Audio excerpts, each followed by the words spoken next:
so, I just pray for anybody that has that dream deferred, Yeah. that they will, get that mindset and, listen to what Holy Spirit is telling them and move forward. 2026 should be a year of do you know what the number 26 means? Look 26 up. Let's see what that is. Our pastor said that it was a new season, and anytime you have a new season, there's a new zeal about yourself, new mindset.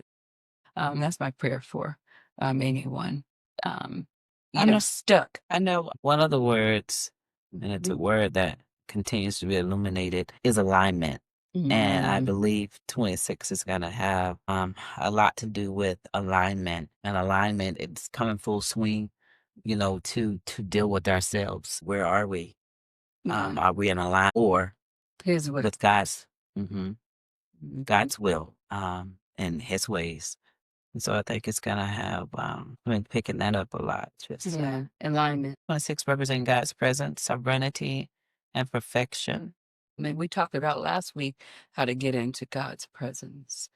And that was Well, especially in the beginning of the year, a lot of people say that, well, churches like will come up with corporate fast, but then maybe why to encourage people like why to actually do it. okay. Yeah, to like focus on health. Okay. So we found out that 26 means that we're getting into the presence of God and seeking his presence. So that's my prayer for those in 2026 to get into God's presence, see what God is wanting you to do and walk out your purpose.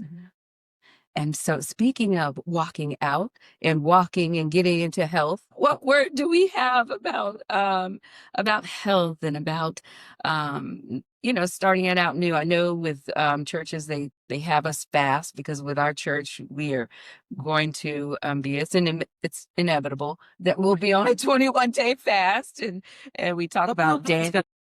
I hope not 21, but nevertheless. Last year it was 21. We'll see. Well, fasting is good for our body, our Yeah. physical body, Right. as well as our spirit. It's spiritual discipline, and it's intentional time to connect with God. Because our pastor says if you're not doing the spiritual component, then you're just on a diet. Okay. That's it. That's it. That is true. It's true. Like, don't fool yourself. And Jesus said this kind only comes out by Right. prayer and fasting. So the Bible does require us to fast because it says when you fast. So we should fast.